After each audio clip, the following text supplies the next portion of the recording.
만유주 하나님 우리를 도우니 피난처요.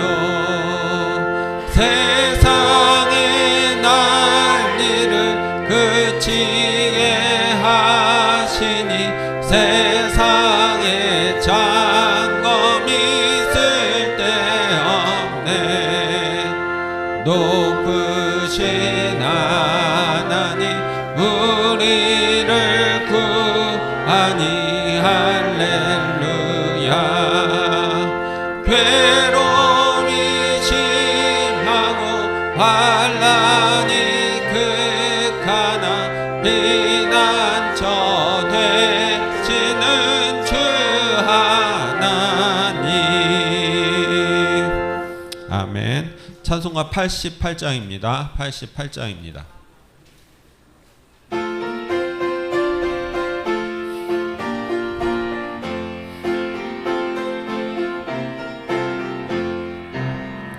내 진정 사모하는 친구가 되시는 구주 예수.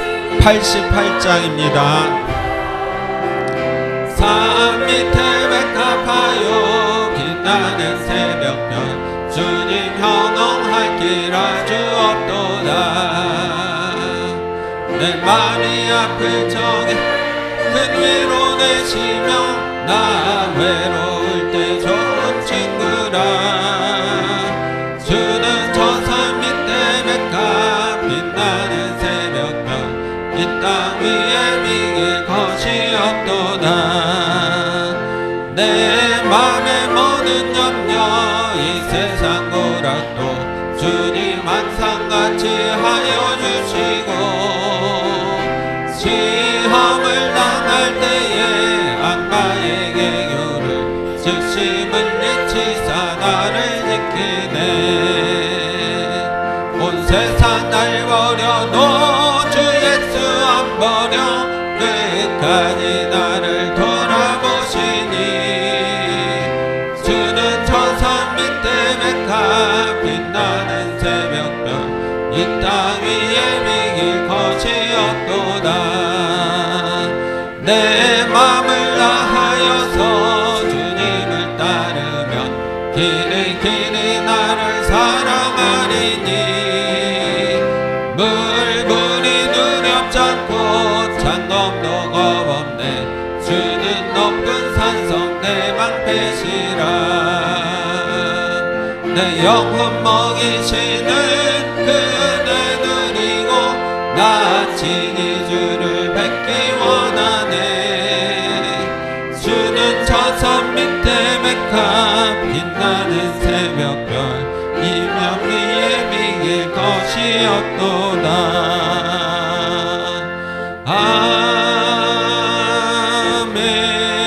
아멘. 91장입니다. 91장 찬양하시겠습니다.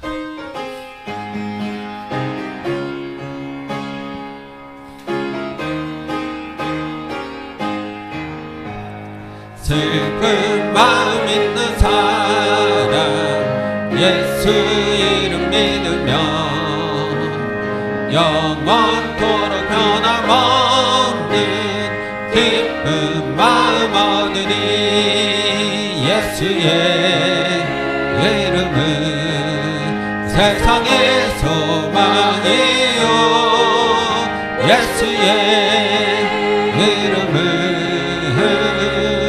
천국의 기쁨일세. 거룩하신 주의 이름 너의 방패 삼으라. 환난 시험 당할 때에 주께 기도드려라. 예수의 이름은 세상의 소망이요. 예수의 이름은 천국의 기쁨일세. 존귀하신 주의 이름 우리 기쁜대도다. 주의 품에 안길 때에 기뻐 찬송 부르니 예수의 이름은 세상의 소망이요 예수의 이름은 천국의 기쁨일세 우리 갈 길 나가는 예 보좌 앞에 나가 왕의 왕께 경배하며 멸류관을 누리니 예수의 이름은 세상의 소망이요 예수의 이름은 천국의 기쁨일세. 아멘. 찬송가 90장입니다. 찬송가 90장입니다.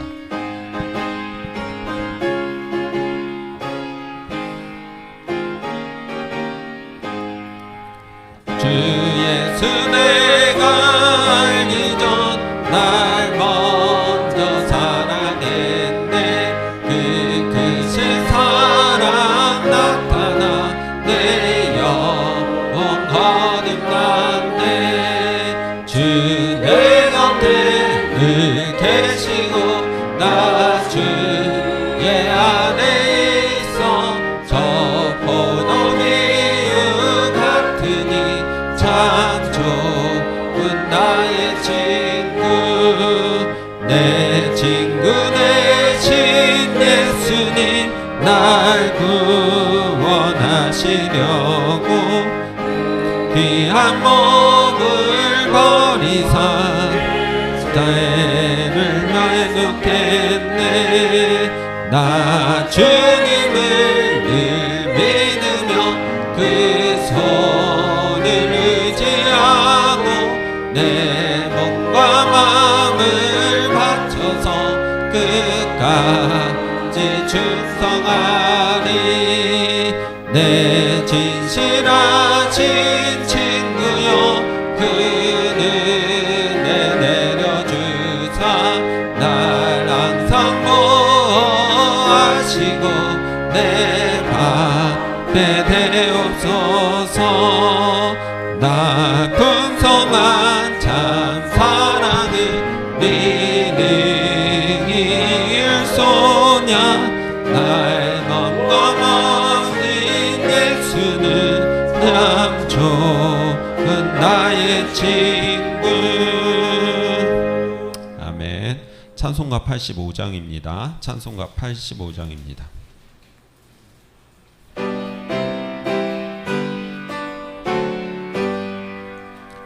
그 주를 생각만 해도 이렇게 좋거든 주 얼굴 배울 때야 얼마나 좋으랴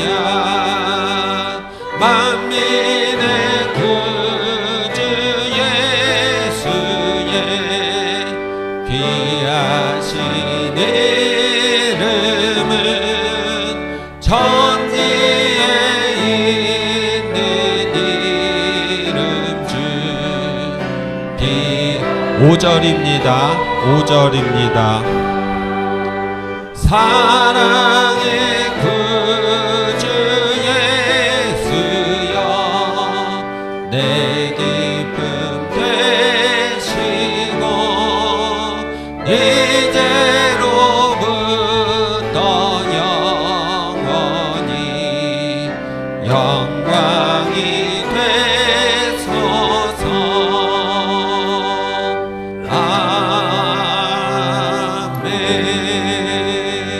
아멘. 묵도하심으로 주일 오전 2부 예배 하나님께 드리겠습니다.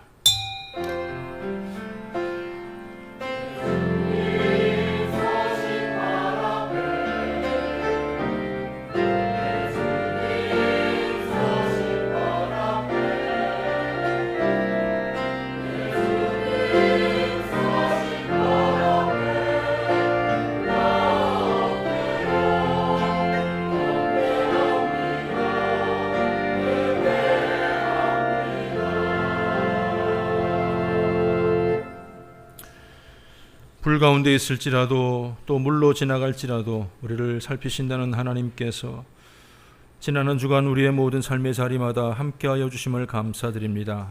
오늘 복된 주의 날 맞이하여 이곳까지 발걸음을 인도하여 주시고 하나님을 찬양하오니 기뻐 받아 주시옵소서. 이 자리에 계신 하나님께서 우리의 마음을 살피시고 한량없는 은총으로 허락하여 주시옵소서. 모든 영광 하나님 받아 주시길 원하오며 예수님의 이름으로 기도드립니다. 아멘. 우리 다 일어나셔서 6장 찬송 부르시겠습니다.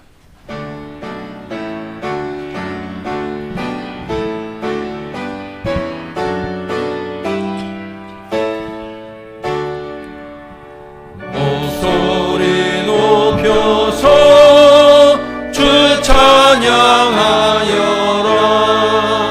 영광과 권세와 존귀와 위엄을 온들을 다스리시는 만왕의 왕께 올려라.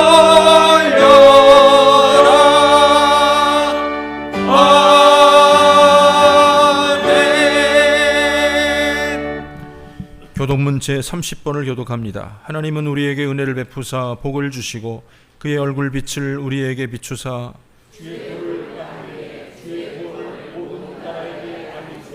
하나님이여 민족들이 주를 찬송하게 하시며 온 백성은 기쁘고 즐겁게 노래할지니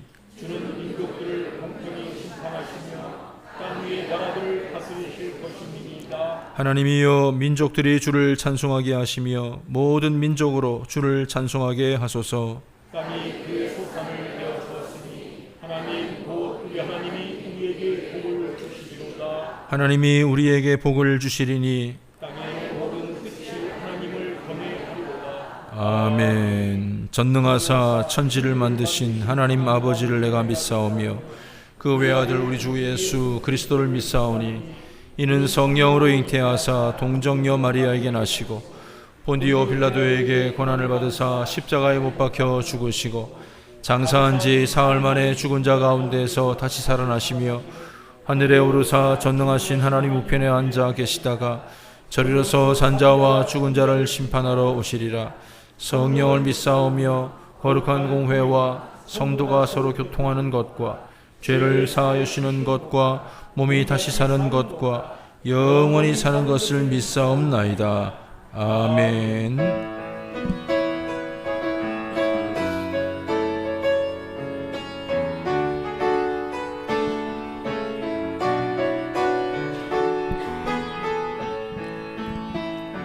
우리 보좌 앞에 모였네. 함께 주를 찬양하며 하나님의 사랑 그 아들 주셨네. 그의 피로 우린 구원받았네. 십자가에서 쏟으신 그 사랑 강같이 온 땅에 흘러 각 나라와 족속 백성 방언에서 구원받고 주 경배드리네. 구원하심이 보좌에 앉으신 우리 하나님과 어린 양께 있도다. 구원하심이 보좌에 앉으신 우리 하나님과 어린 양께 있도다. 구원하심이 보좌에 앉으신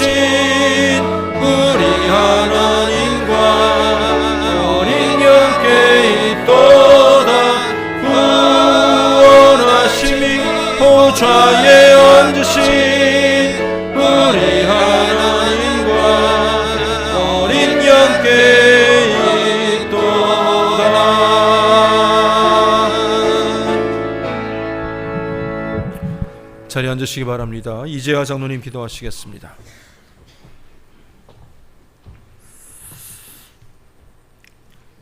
우주 만물을 창조하시고 우리 인생을 높게도 하시고 낮게도 하시고 부하게도 하시고 빈하게도 하시고 죽이기도 하시고 살리기도 하시는 전지전능하신 여호와 보좌 하나님, 지난 한 주간도 주의 자녀들 40도가 넘나드는 더위 속에서도 우리 하나님 눈동자처럼 지켜주시고 오늘 거룩한 날 주의 날 주의 전을 인도하심을 하나님 감사를 드립니다.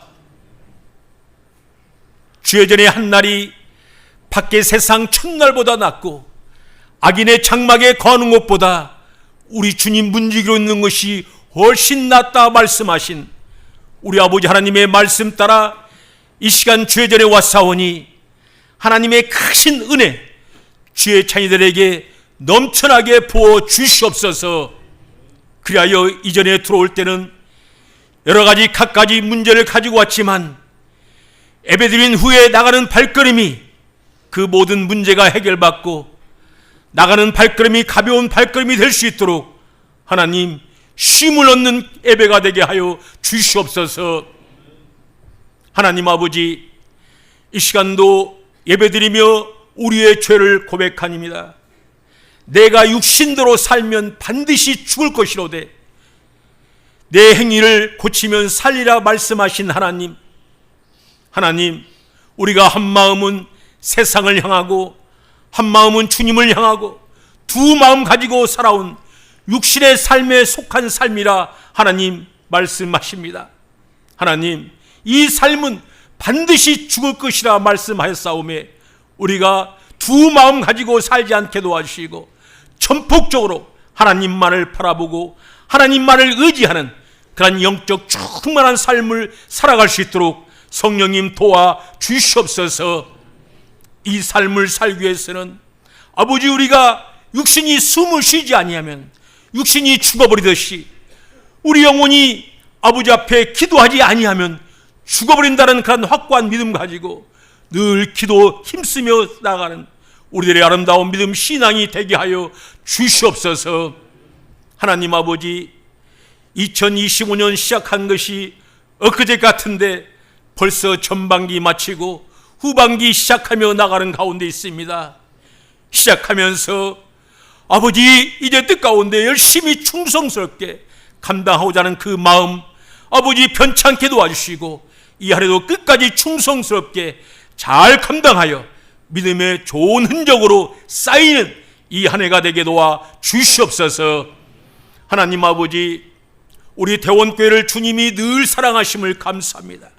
우리 대원교회가 늘 전도하는 교회가 되게 도와 주시옵소서.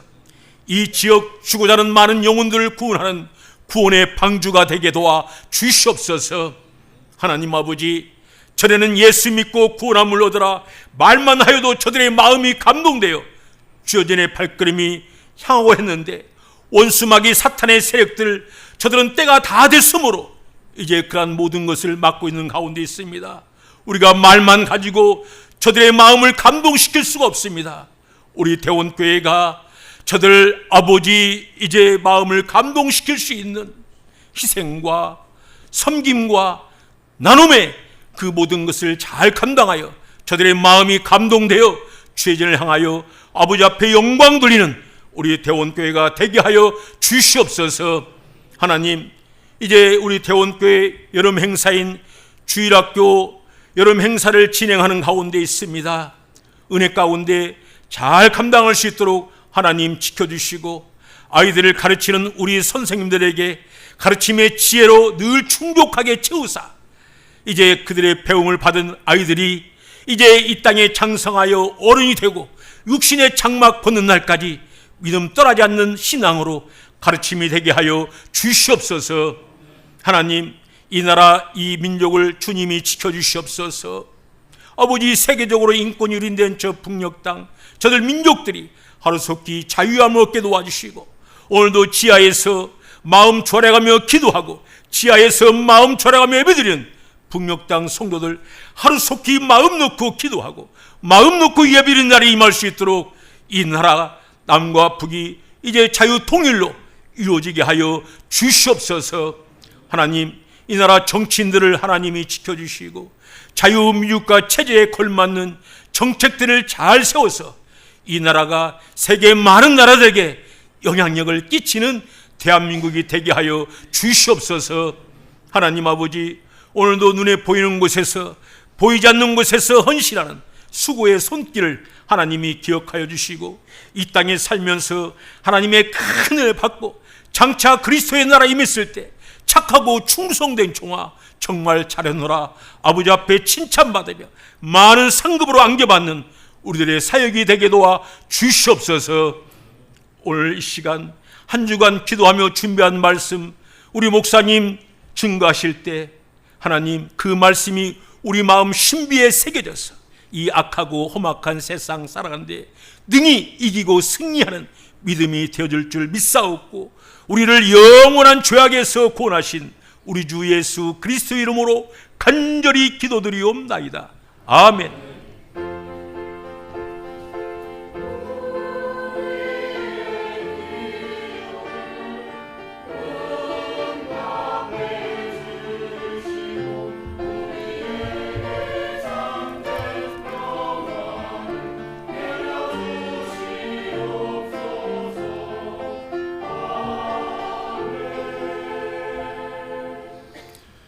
하나님 말씀 누가복음 2장 1절부터 7절까지입니다.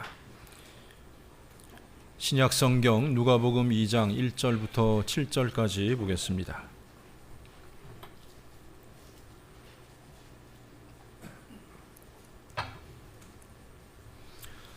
제가 봉독합니다. 그때에 가이사 아구스도가 영을 내려 천하로 다 호적하라 하였으니 이 호적은 구레뇨가 수리아 총독이 되었을 때에 처음 한 것이라. 모든 사람이 호적하러 각각 고향으로 돌아가매 요셉도 다윗의 집 족속이므로 갈릴리 나사렛 동네에서 유대를 향하여 베들레헴이라 하는 동네로 다윗의 동네로 그 약혼한 마리아와 함께 호적하러 올라가니 마리아가 이미 잉태하였더라. 거기 있을 그때에 해산할 날이 차서 첫 아들을 낳아 강보로 싸서 구유에 누였으니 이는 여관에 있을 곳이 없음이러라. 아멘.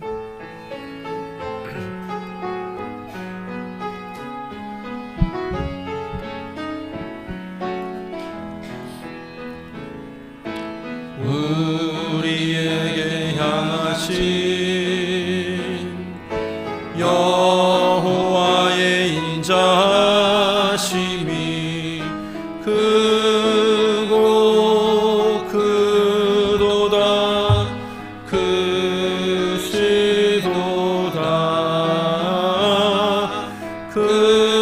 크고 크도다 크시도다.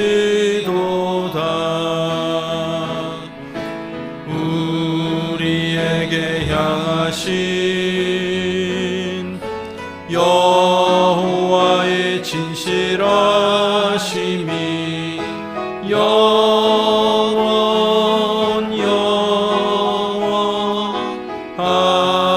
하시도다. 영원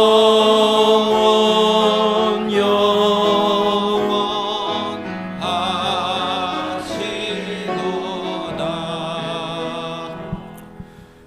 오늘도 하나님 앞에 정성으로 11조 감사 또 건축 구제 선교 장학원금 기타 헌금으로 드립니다. 이 시간 시온 찬양대 하나님께 찬양 드리겠습니다.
기도하겠습니다. 하나님 아버지, 은혜를 감사드립니다. 오늘도 주님 앞에 올 때 귀한 예물 정성으로 구별하여 드리오니 그 마음과 정성 함께 받아 주시옵소서. 11조 드립니다. 하나님의 말씀에 약속하신 복으로 허락하여 주시고 그 마음과 신앙을 함께 받아 주시옵소서. 감사하는 자의 삶에 더 큰 감사의 제목들이 넘쳐나게 하여 주시옵소서. 건축, 선교, 구제, 장학 헌금 드리오니 목적하여 예물이 사용되는 곳마다 하나님의 은혜와 사랑과 영광이 나타나게 하여 주시고 주일헌금 드리며 성미로 바치는 모든 손길들도 기억하여 주시옵소서. 찬양으로 영광 돌리오니 기뻐 받아 주시며 주와 함께 동행하고 찬양하는 귀한 삶 우리 찬양대가 살아가고 모든 성도들이 살아가게 하여 주시옵소서. 오늘 우리 각자에게 주신 은사대로 몸된 교회 머물고 섬기고 봉사할 때에 기쁨과 감사와 자원하는 마음으로 행하게 하여 주시고 주께 하듯 하는 섬김이 되게 하여 주시옵소서. 이 시간은 하나님의 말씀 받길 원하오니 성령께서 감동하실 때에 아멘으로 화답하고 순종하는 자리까지 나아가는 믿음 허락하여 주시옵소서. 감사드리며 예수님의 이름으로 기도드립니다. 아멘. 할렐루야. 2부 예배 참석한 여러분 모두에게 하나님의 큰 은혜와 위로가 함께 하시기를 주님의 이름으로 간절히 축원합니다. 오늘 같은 날은 다른 것 안 해도 이 더위에 여기 나오신 것만 해도 하나님께서 잘했다 칭찬하실 줄로 분명히 믿습니다. 참 마음이 나태해지기 쉽고 또 흔들리기 쉬운 그런 때이지만 또 이렇게 뵙게 되어서 얼마나 반가운지 모르겠습니다. 한번 성도들 간에 서로 인사 나누겠습니다. 사랑합니다. 축복합니다. 잘 오셨습니다.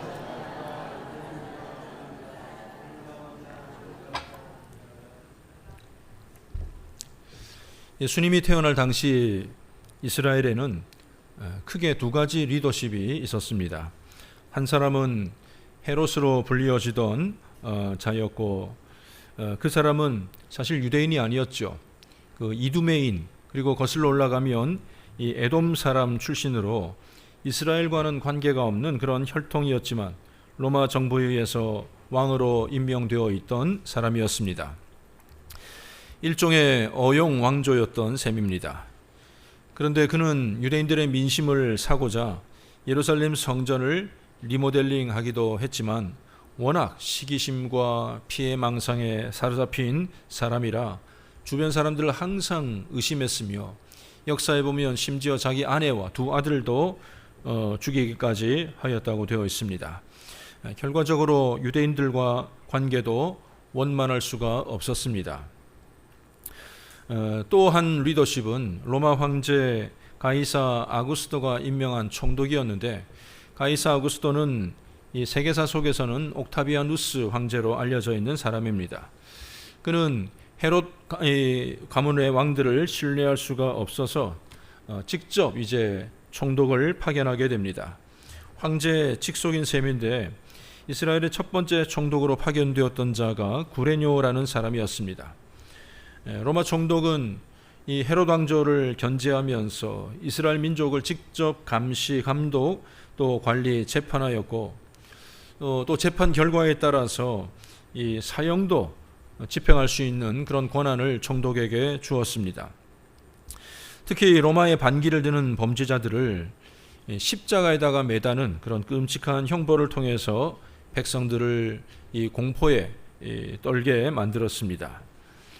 이들 총독들은 임기가 있었는데 성경에 이름이 등장하는 인물들만 해도 예수님 탄생 당시에 구레뇨라는 사람이 있었고 또 예수님을 십자가에 매달았던 총독은 누굽니까?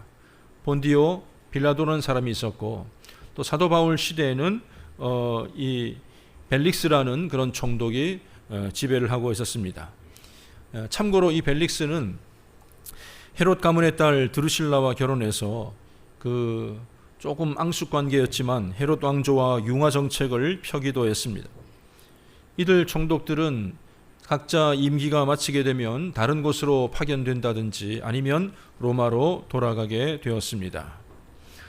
이제 이스라엘 백성들의 입장에는 이 헤롯이나 또 로마에서 파견된 총독이나 두렵기는 한 가지였습니다. 그래서 저 두려운 존재들 공포의 대상을 빨리 몰아내고 이스라엘을 새롭게 이끌고 나갈 메시아를 그토록 기다렸던 것이죠. 이들이 원했던 메시아는 강력한 힘과 군사력을 가지고 로마를 몰아내고 헤롯을 쫓아낼 그런 사람이었던 것입니다. 그런데 하나님께서 보내실 메시아는 강력한 군사적인 힘을 가지고 오셨던 것이 아니라 아주 조용한 가운데 가장 낮고 비천한 자리로 오셨다는 것입니다. 그 어느 누구도 아기와 산모를 두지 않는 마국간에서 예수님은 탄생하셨던 것입니다. 왜 이런 일이 벌어졌느냐? 정치적으로 볼 때에 가이사 아우구스도가 모든 식민지 사람들에게 호적을 하라고 명령을 내렸습니다. 소위 말해서 호구조사하라는 것인데 이것은 단순히 인구조사의 의미만 담고 있었던 것이 아닙니다. 호적을 함으로써 세금을 매기고 징수할 때에 중요한 그런 자료가 되었던 것이죠. 결과적으로 무거운 세금을 부과하기 위해서 사람들을 다 조사했던 것이고, 또 사람들에게 고향으로 일일이 찾아가서 호적을 정리하라고 명령하는 것은 이 로마의 어떤 그런 지배력과 통제권을 과시하기 위한 그런 수단이기도 했습니다. 속된 말로 너희들 우리 말 잘 들어야 된다라는 의미로 돌아가서 하라고 했던 거죠. 좀 자존심도 상하고 또 여러 모양으로 탈취를 당했던 이스라엘 가운데에는 또다시 이런 호적을 하라는 명령을 받았을 때에 갈릴리의 유다라는 사람을 따라서 반란을 꾀했던 그런 사람도 있습니다. 사도행전 5장에 나와 있는 그런 인물이기도 합니다. 그러나 거기에 비해서 힘이 없고 평범한 촌부였던 나사렛의 요셉은 호적을 하러 자신의 고향 베들레헴으로 향할 수밖에 없었습니다. 사실 도움될 건 없죠. 요즘 정부 지원금 이런 것은 각 지역에 가야 거기서 쓸 수 있다는 어떤 그런 규정들이 있는데 그것은 우리에게 좀 유익이 되는 일이겠지만 이건 호적한다고 유익될 것도 없습니다. 그런데 그 길을 요셉 혼자 가도 될 것을 마리아도 함께 동행을 하게 됩니다. 이 당시 여자들은 호적할 필요가 없었고 또 아직 결혼한 사이도 아니었기 때문에 꼭 같이 가야 될 이유가 없었지만 요셉은 만삭의 아내가 혼자서 이 아기를 낳게 할 수 없다는 그런 생각과 함께 이미 임신하고 있는 그 내내 주변 사람들로부터 들려오는 그런 악의적인 소문으로부터 마리아를 보호해 주기 위한 그런 목적으로 데려갔을 것입니다. 사실 오늘 누가복음을 읽었지만 마태복음의 이 사건을 보면 요셉도 처음에는 마리아의 임신 사실을 알고 충격을 받았어요. 그러나 좀 성품이 괜찮은 사람이라 이걸 잘 처리하려고 그러는데 그냥 보통 이스라엘 사람 같으면 아비가 누군지도 모르는 이상한 아이를 임신해 왔으니까 이 사실을 가족들에게 알리고 율법에 따라서 마리아에게 수치를 주고 징벌을 가해도 될 만한 일이었지만 의로운 사람이었던 요셉은 마리아와의 관계를 가만히 조용히 끝내는 것으로 이것을 처리하려고 했습니다.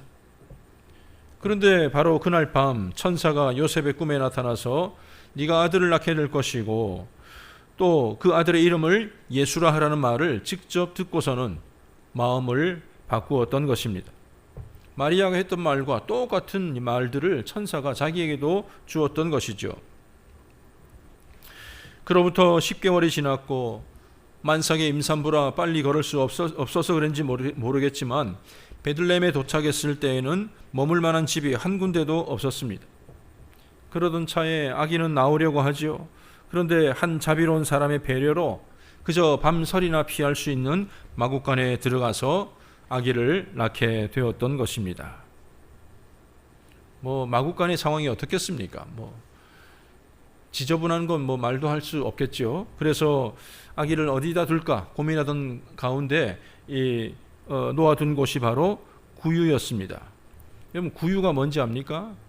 구유라는 것은 구유라는 회사 제품에서 나온 회사에서 생산한 아기용 침대가 아닙니다. 말 그대로 짐승에게 밥을 주는 그런 여물통이었던 것이죠. 마땅히 바닥에 둘 수가 없으니까 건초더미를 좀 깔고 그 구유에다가 아기를 눕혀 두었던 것입니다. 인간적으로 볼 때 요셉의 입장에서는 참 짜증나고 어떤 그런 난감한 일들의 연속이었습니다. 천사에게 얘기를 들었지만 이게 도대체 내 아내가 이렇게 임신하게 된 일부터 시작을 해가지고 또 왜 하필이면 로마 황제는 이때에 호적을 하라고 명령을 해서 이렇게 힘든 여행을 하게 만들었을까? 원래 나온 고향이지만 베들레헴이지만 자신을 아는 사람들에게 마리아를 떳떳하게 소개할 수도 없는 그런 상황 속에서 가게 된 것도 부담스러운 일이었을 것입니다. 길바닥에서 아기를 낳는 것은 면했지만 짐승들이 있는 마국간도 힘든 장소이긴 마찬가지였을 것입니다. 뭐 이렇게 내가 뭘 이렇게 할 만한 적합한 상황이 아니잖아요. 그러나 하나님께서는 이런 부족해 보이는, 열악해 보이는 상황들을 사용하셔서 결국 약속하신 메시아를 보내주시려고 하셨던 것입니다. 겉으로 보면 황제의 명령에 따라서 억지로 움직여야 되는 것 같고 자존심 상한 명령에 따라야 되는 것처럼 보이지만 하나님께서는 이런 상황조차도 기가 막히게 사용하셔서 예언을 성취해 가셨다는 말입니다. 그러기에 믿음을 가진 우리 신앙생활을 하고 있는 성도들이라면 겉으로 드러난 일만 보지 말아야 할 것입니다. 아이고 뭐 이렇게 날씨가 이상해지고 기후가 위기를 겪고 우리 경제적으로는 어렵고 뭐 건강은 안 좋고 이런 여러 상황들에 대해서 그냥 단면적으로 생각하고 판단하고 짜증을 내거나 원망하지 말라는 말씀입니다. 세상의 군왕들을 사용하시고 적대적인 나라들을 사용하셔서라도 강권적으로 역사하시는, 그렇게 인도하시는 하나님의 그 뜻과 계획을 볼 수 있는 그런 안목을 길러야 한다는 것입니다. 이런 게 바로 믿음이고, 내가 많은 것이 막 나한테 와 있으니까 내가 뭐 건강하고 튼튼하고 좋으니까 하나님을 찬양합니다. 물론 그 일도 해야 되겠지만 아직은 그런 상황이 아니지만 그럼에도 불구하고 하나님을 찬양할 수 있는 그런 믿음 우리가 소유해야 되지 않겠습니까? 이미 미국에서 대흥행을 하고 지난 16일 날 개봉한 애니메이션 영화 킹 오브 킹스는 이 예수님의 일대기를 다룬 그런 영화입니다. 예수님에 관한 애니메이션이 왜 이렇게 없었을까라는 것에 충격을 받고 예수님 영화를 만들어야 되겠다고 다시만 장성호 감독이 10년에 걸쳐서 만든 그런 영화입니다. 애초에 10년 계획했던 게 아니에요. 진행을 하다 보니까 그 10년 동안 빨리 마무리되지 않을 만한 상황들이 계속 반복이 되는 겁니다. 회사가 뭐 이렇게 부도가 나기도 하고 다른 회사를 빼앗기기도 하고 어떤 사기꾼에 속아서 잘못된 기관들을 또 허비하기도 하고, 그 기간 동안 가장 큰 좌절을 줬던 내용이 뭐냐면 바로 이 우리도 다 겪었지만 코로나라는 그런 상황이었습니다.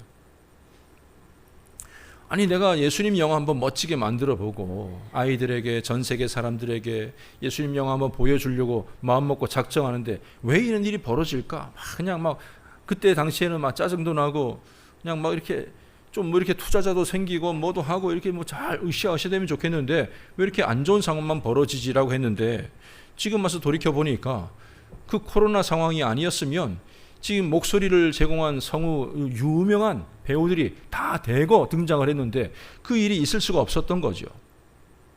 코로나다 보니까 영화계가 침체가 되고, 그러다 보니까 이 참 한국의 이름 부를 그런 감독이 만드는 영화이지만 뭐 이렇게 캐스팅 한다고 그러니까 마침 일도 없었는데 하면서 유명한 사람들이 뭐 우마 서먼이라든지 또 포레스트 휘테거라든지 피어스 브로스넌 같은 사람들, 각 사람이 다 주인공 해도 될 만한 아주 유명한 사람들이 대거 참석을 하게 되었다는 것입니다. 물론 이 한국말로 더빙하고 있는 배우들도 유명한 배우들이지만 말입니다.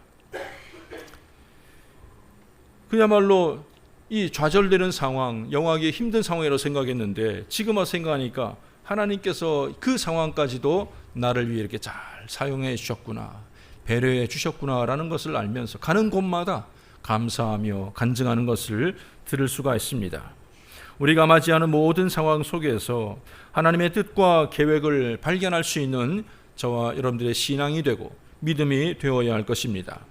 우리가 좀 잘 살펴본다면 뭐 대궐 같은 집이 아니라 마국간이라는 초라하고 비천한 장소가 메시아가 오고 있는 장소로 사용되고 있다는 것을 발견하게 될지도 모릅니다. 지금 우리가 서 있는 이 자리가, 와 있는 이 자리가 하나님의 놀라운 은혜를 경험하는 자리가 될 수 있기를 주님의 이름으로 간절히 축원합니다. 만왕의 왕이신 우리 주님께서 인간의 몸을 입으셨습니다. 그것도 인간 부모의 도움 없이는 제대로 움직일 수조차 없는 갓난아기로 이 땅에 오셨습니다. 짐승들이 머무는 장소, 마구간이 분만 장소로 사용된 것은 아마 인류 역사 속에서도 전무후무한 일이었을 것입니다. 가장 위대하신 왕이 가장 비천한 자리에 내려오신 것이죠. 이와 같이 오신 것은 가장 그 낮은 자리로부터 가장 높은 곳에 이르기까지 모든 인류를 구원하려고 오셨다는 것을 보여주시기 위함이었을 것입니다. 하나님의 아들의 첫 출발은 겸손이 무엇인지를 우리에게 보여주셨습니다.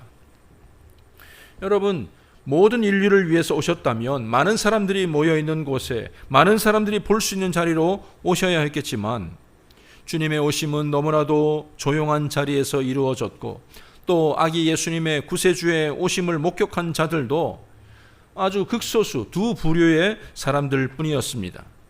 그런데 그들은 유대인들의 주류도 아닌 소외되고 멸시받던 사람들이었고 또 먼 이방 땅에서 온 사람들이었습니다. 그 첫 번째 부류의 사람들은 목자들이었습니다. 이스라엘은 대대로 목축과 연관이 깊었지만 이 당시 예수님 당시 목자는 짐승의 주검과 가죽을 자주 취급했기 때문에 부정하다고 취급받는 직업이었습니다. 거기에다가 이들은 도둑질을 잘한다고 알려지고 사회적으로도 따돌림 받는 자들이 대부분이었습니다. 이들은 자기 양을 키우기보다는 따로 주인 있는 양들을 위탁받아서 먹이는 경우가 많았습니다. 그래서 풀이 있는 곳으로 몇 날 며칠을 돌아다니면서 양을 치게 됩니다. 8절에 보니까 밤에 목자들이 밤에 밖에서 양떼를 치고 있었다라고 되어 있는데 보통은 하루 일과가 끝나면 집에 가야 되겠지만 이들은 그럴 수도 없는 양을 치기 위해서 밖에서 노숙을 하고 있었다는 말입니다. 바로 그때에 주의 사자가 그들 곁에 서고 주의 영광이 그들을 두루 비추었습니다. 사가랴나 마리아에게 천사가 나타났을 때와 달리 그 들판에는 주의 영광의 빛으로 가득했던 것이죠. 근데 그 주의 영광의 빛 때문에 떨고 있던 목자들에게 천사들은 무서워하지 말라고 합니다. 그리고 지금 온 백성에게 미칠 큰 기쁨의 소식을 알려주겠노라고 합니다. 그 소식은 지금 다윗의 동네에 너희를 위하여 구주가 나셨으니 그는 곧 그리스도 주시다라고 선포합니다. 그 아이가 어떤 모습으로 있을 것을 말해준 뒤에 호련히 수많은 천군과 천사들이 나타나서 하나님을 찬송하는데 우리도 잘 알고 있는 말씀처럼 지극히 높은 곳에서는 하나님께 영광이요 땅에서는 하나님이 기뻐하신 사람들 중에 평화다라며 노래를 부르게 됩니다. 그런데 성경을 보면서 저는 좀 이해가 되지 않습니다. 주의 영광의 빛이 가득하고 천군과 천사가 노래될 곳은 목자들이 있는 이 들판이 아니라 사실 예수님이 계신 누워 계신 마구간이어야 되는 것 아니겠어요? 아니 하늘 보좌를 버리고 이 땅에 오신 하나님이신데 하나님의 아들이신데 거기서 천사들이 옹위하며 하나님을 찬양하고 영광을 돌려야 되지 않겠습니까? 그런데 거기는 조용하고 들판에서 빈 들판에서 찬양을 이렇게 하고 있는데 그렇다면 천군 천사들이 나타난 것은 누구 보라고 나타난 것이며 그들이 부른 찬양은 누구 들으라고 한 찬양이겠습니까? 아기 예수님이 계신 곳이거나 아니면 예루살렘 성전에서 모든 사람들이 볼 수 있게 하는 것이 훨씬 더 효과적이었을 것인데 그 장엄한 축하 공연을 본 사람은 이 들판에 있던 이름 모를 목자들 뿐이었습니다. 천군 천사들이 번지수를 잘못 찾은 것이 아니라면 분명 거기에는 이유가 있을 것인데 그런 거예요. 사람들에게 부정한 자로 취급당하고 도둑놈으로 몰리고 집도 없이 떠돌아다니는 자들로 천대받던 목자들은 이 세상의 가장 낮은 자들을 대표합니다. 구주 예수 그리스도의 오심은 가장 낮은 자들도 어느 정도까지 하고 그냥 몰라서 모르는 것이 아니라 모든 자들이 가장 비천한 자들도 다 알 수 있어야 된다라는 것을 그들을 구원해 주시겠다는 하나님의 깊은 뜻이 담겨 있었던 것이죠. 천사들이 보여주는 그 장관을 목자들이 보았습니다. 이제 거기에 대해서 어떻게 반응할지는 목자들의 몫이었습니다. 야, 너도 봤냐? 동료들에게 묻습니다. 내가 본 게, 너도 본 게 맞지? 이게 우리 꿈은 아니지? 서로에게 확인하는 과정들이 있었을 것입니다. 그러면서 야, 정말 내 인생에 너무나도 멋진 광경이었어. 영적인 체험이었어. 이렇게 끝나버릴 수도 있는 일 아니겠습니까? 천사들이 말한 곳을 굳이 찾아가야 될 이유가 뭡니까? 구유 위에 누워있는 아기 하나 보는 것이 그렇다고 그 아기가 나오면 뭐 상관이 있는 것도 아니고 그 뭐 가서 뭐 한다고 뭐 이렇게 내게 도움이 되는 것도 아니고 그리고 현실적으로 보게 될 때에 우리가 가서 뭐 보면 뭐 할 거며 갔다가 지금 이 양들 뭐 잃어버리면 그 책임은 또 누가 질 것이며 여러 가지 생각들이 들 수 있었을 것입니다. 그런데 이들은 한결같이 서로에게 말합니다. 이제 우리가 베들레헴으로 가서 주께서 우리에게 알리신 바 이 이루어진 일을 보자라고 빨리 달려갔던 것입니다. 유대 사람들로부터 사람 취급당하지 못하던 목자들이었지만 그들의 행동은 참으로 귀하고 놀라운 것이었습니다. 이들은 믿으려고 달려갔던 것이 아니라 믿기 때문에 달려갔던 것입니다. 정말일까 진짜일까 의심하며 달려간 것이 아니라 메시아의 오심을 확인하고 축하하러 달려갔던 것입니다. 그런데 막상 베들레헴에 갔을 때 쉽게 찾았을까요? 어떻게 됐을까요?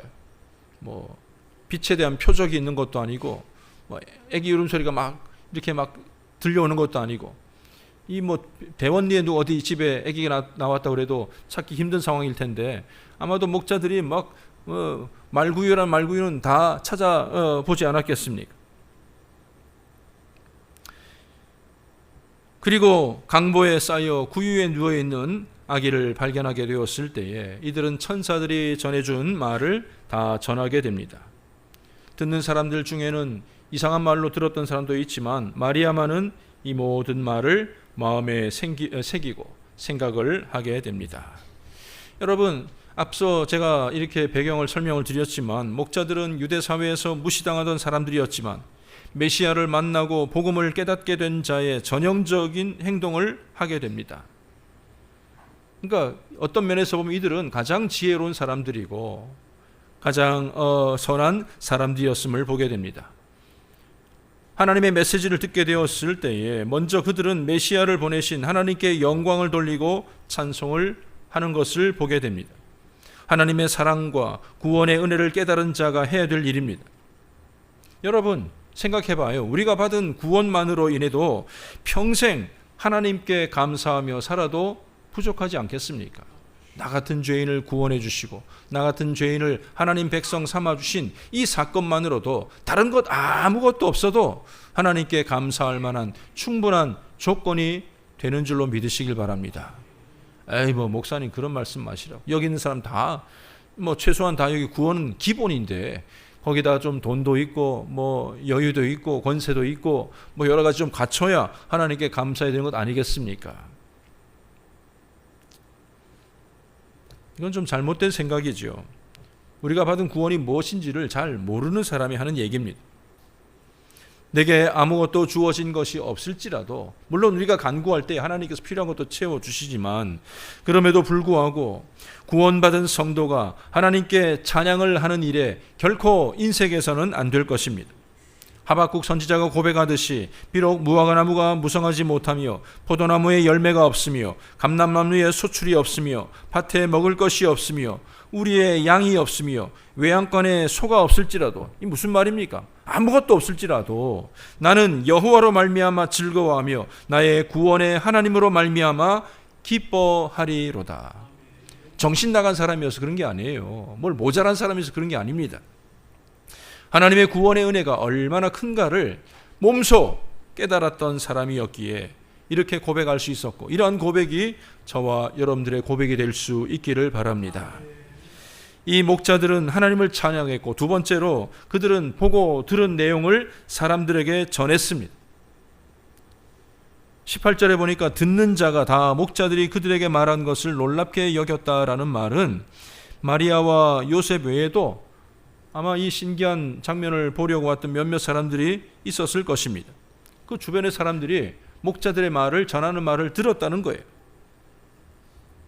좋은 소식은 전해져야 됩니다. 보통 로또나 이런 거 당첨되면 말하는 편입니까? 말하지 않는 편입니까? 내 평생에 당첨된 저 본 적이 없어가지고.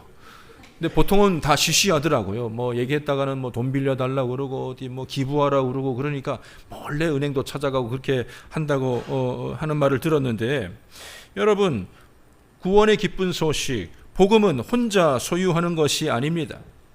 널리 전하고 알게 하는 것이 먼저 들은 자의 의무이고 책임이라는 것을 우리는 알아야 할 것입니다. 여러분들은 그렇게 살고 계십니까? 성경을 보면 예수님을 만나고 복음을 들었던 사람들은 다 그렇게 했음을 보게 됩니다. 사람들 눈에 띄지 않으려고 땡볕에 물을 뜨러 나왔다가 예수님을 만났던 수가성 여인은 자기가 물 뜨러 왔던 사실조차도 잊어버리고 항아리를 버려두고 동네 사람들, 마주치기 싫었던 그 사람들을 찾아가서 내가 메시아를 만났다, 예수님을 만났다 선포하지 않았습니까? 실로암 연못에서 눈을 떴던 소경은 그를 정치적으로 해하려고 하는 바리새인들 앞에서도 주님께서 행하신 일을, 자기에게 손해가 있을 수 있고 어려움이 있을 수 있겠지만은 내가 예수님 만나고 그분이 나를 눈뜨게 해줬는데 라고 하면서 당당하게 선포했습니다. 구약시대도 마찬가지인데 아람 군대가 돌아갔다는 것을 알았던 나병 환자들은 사마리아 성으로 돌아가서 이 사실을 전하지 않으면 우리가 벌을 받을 것이다 라고 말하면서 그들은 침묵하지 않았던 것입니다. 우리를 사랑하시고 우리를 구원해 주시는 이 놀라운 사실을 듣게 된 이 복음을 세상 사람들에게 전하는 역할을 우리는 감당해야 할 것입니다. 평소 자기를 무시하고 천대하던 유대인들에게 소식을 전했던 목자들처럼 우리도 남녀노소, 인종과 지역을 가리지 않고 이 소식을 잘 전하며 살아가시기를 바랍니다. 아기 예수를 목격한 또 한 종류의 무리들은 이방 땅에서 온 박사들이었습니다.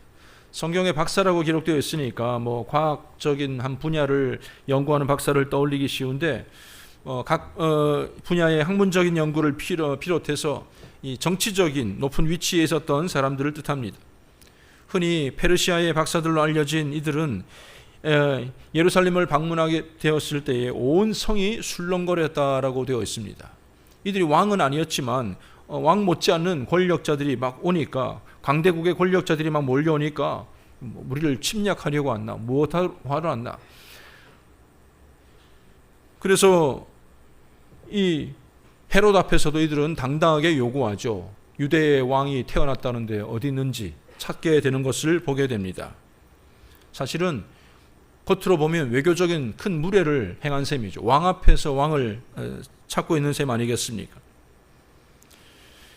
성경에 무지했던 헤롯은 무슨 소리냐고, 우리에게 그리스도가 난다고? 그리스도가 어디서 나는지 대제사장과 바리새인과 이런 여러 사람들을 물어보니까 논의할 필요도 없어요. 1초도 망설이지 않고 유대 베들레헴입니다 라고 다들 대답을 합니다.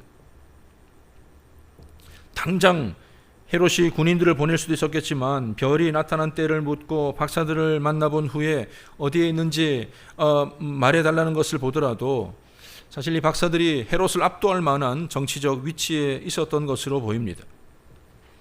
박사들이 베들레헴에 도착했을 때에 동방에서 보던 별이 머물러 있는 집이 있었고 손쉽게 아기를 찾을 수가 있었습니다. 이들은 기뻐하면서 아기가 있는 집에 들어가 아기께 경배하고 가지고 온 예물을 전해주게 됩니다. 우리가 잘 아는 사실이지만 예전에 우리 크리스마스 카드 보면 이런 장면들 있잖아요. 예수님이 구유에 뒤에 있고 밝은 빛이 비치고 천사가 있고 이쪽에는 목자들이 있고 한쪽에는 박사들이 엎드려 경배하는 한 장면을 우리가 연상하기 쉬운데 사실 실제로 그럴 가능성은 좀 희박합니다. 왜냐하면 박사들이 만난 아기 예수는 예수님이 좀 어느 정도 자란 뒤에 최소한 1년 정도는 자라났을 때였을 것이다, 이렇게 다들 추정하고 있습니다. 실제로 누가복음에서 아기는 갓난아기를 뜻하는 브레스포라는 단어를 사용하고 있지만 이 박사의 사건들이 기록되어 있는 마태복음에는 거기에는 어린아이를 뜻하는 파이디온이라는 단어를 사용하고 있기 때문입니다. 그리고 또 성경을 자세히 읽어보면 박사들이 도착한 곳은 마국간이 아니라 집이다라고 되어 있습니다. 추정해 보건대 요셉은 갓난아이와 산모를 위해서 계속 마국간에 있던 것이 아니고 베들레헴의 어떤 그런 한 곳을 정해서 세를 내어 한동안 머물렀던 것으로 보입니다. 그리고 실제로 헤롯이 갓난아이였으면 이제 갓 태어난 한 달 미만 혹은 석 달 미만 아이를 찾아 죽여라 하면 될 텐데 몇 살 미만을 다 죽이라고 그럽니까? 성경을 보면 3살요? 1살 더 늘었네. 2살 미만 남아를 다 죽이라고 한 거 보면 어느 정도 그 정도 세월이 지났을 것이다 라고 볼 수가 있는 거죠.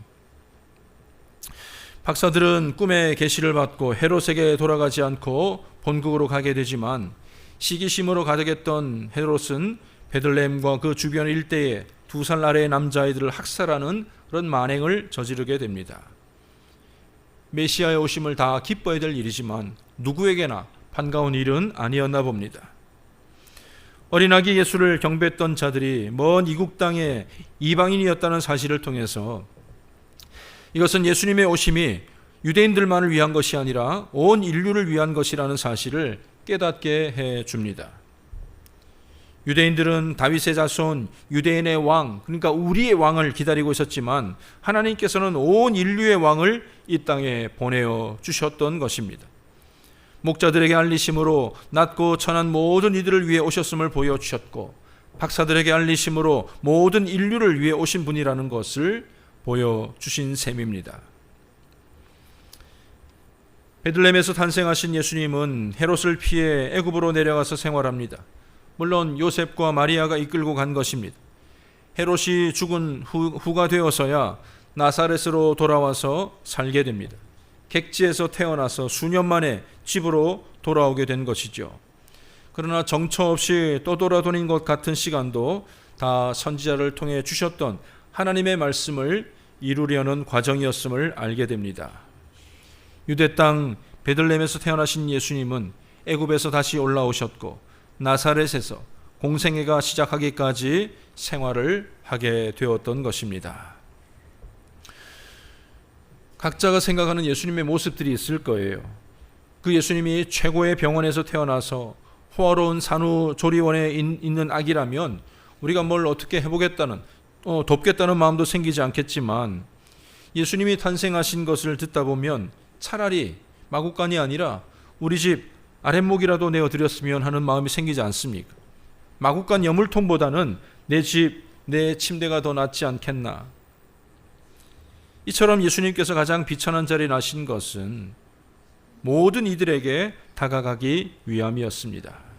그러기에 그 어느 누구도 제한 없이 오늘 우리도 예수를 믿고 이 자리에 앉아 있을 수 있게 된 것입니다.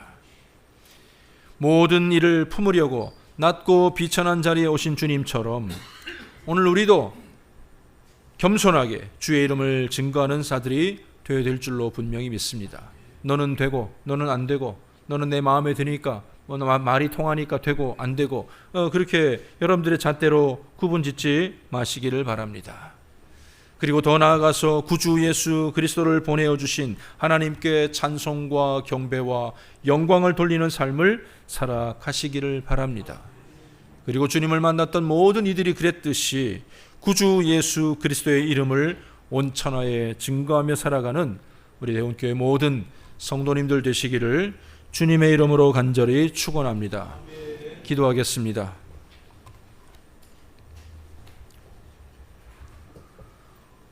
온 백성에게 미칠 큰 기쁨의 좋은 소식, 우리 주님이 이 땅에 오셨고 날 위해 죽으시고 다시 오실 것을 우리는 압니다. 이 복음을 우리로 하여금 듣게 하시고 알게 하시고 복음의 효력과 은혜를 누리게 하심을 감사드리오니 아버지 하나님, 예수님을 만났던 목자들처럼 또 박사들처럼 이 주님을 증거하며 살아가는 믿음의 사람들 다 되게 하여 주시옵소서. 온 세상에 미칠 좋은 소식이 오니 예수 믿고 구원받고 주님께로 돌아오는 역사들이 오늘날의 증언을 통해서 나타나게 하여 주시옵소서. 감사드리며 예수님의 이름으로 기도드립니다. 아멘.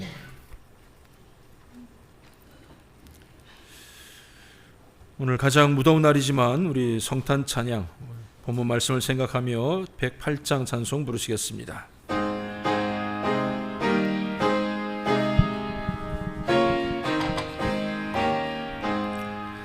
그 어린 주 예수 늘 자리요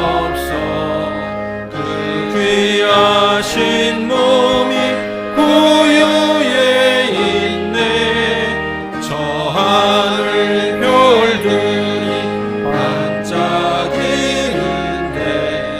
그 어린 주 예수 볼 위에 자네. 저 육축 소리에 아기 잠깨나 그 순하신 예수 우시지 않네. 그 귀한 예수를 나 살아가니 세상이 알도록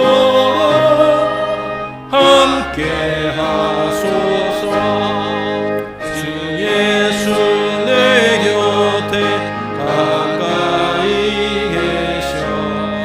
그 한없는 사랑 늘 베푸시고 온 세상 아기를 다 품어주사 주 품 안에 안겨 살게 하소서.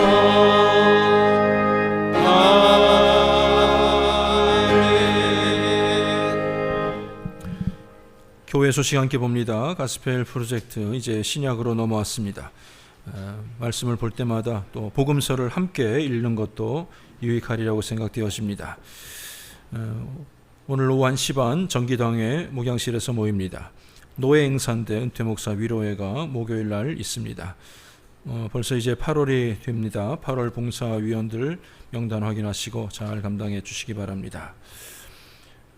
교우 소식, 또 이 무더운 여름에 입대하는 청년이 있습니다. 이윤건 청년 내일 논산 훈련소로 입대하는데 왔습니까? 지금 자리 한번 인사하고 가죠. 앞으로 나와서 기도하고 인사하고 그렇게 갑시다.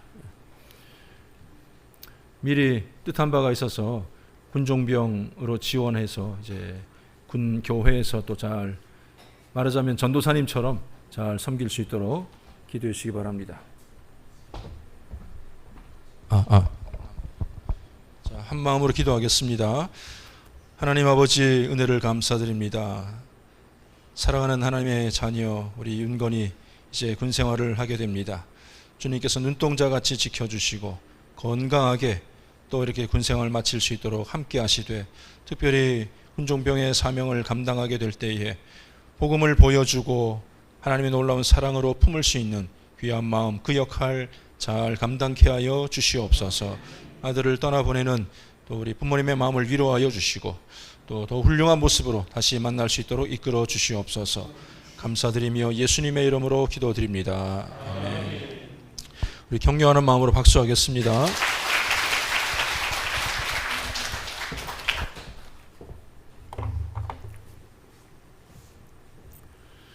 한 가지 안타까운 것은 아직 애인이 없다고 그러더라고요. 보통 애인도 따라가 오르는데 부모님이 내일 배웅한다고 그러니까 어쨌든 귀한 모습으로 다시 만날 수 있기를 바랍니다.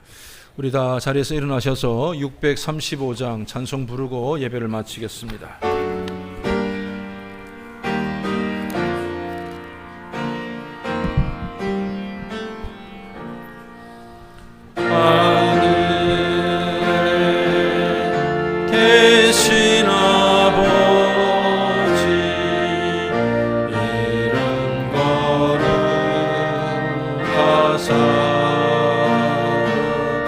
주님 나라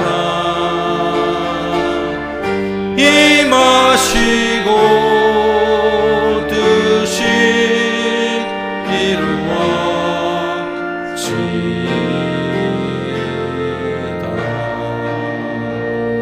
일용할 양식 주시고 우리들의 큰 죄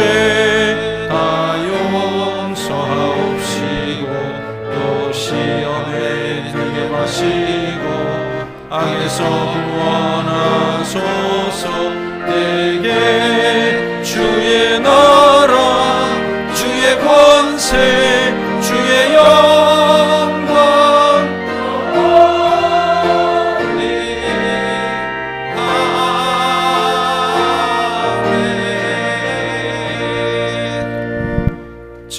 우리 주 예수 그리스도의 은혜와 하나님 아버지의 사랑하심과 성령님의 인도하시고 보호하시고 함께 하심이 낮고 비천한 자리로 오신 우리 주님 오심을 감사하며 주님의 오심과 다시 오심을 날마다 선포하며 증언하며 살아가기 원하는 우리 모든 성도들 머리 위에 지금부터 영원까지 함께 있을지어다. 아멘.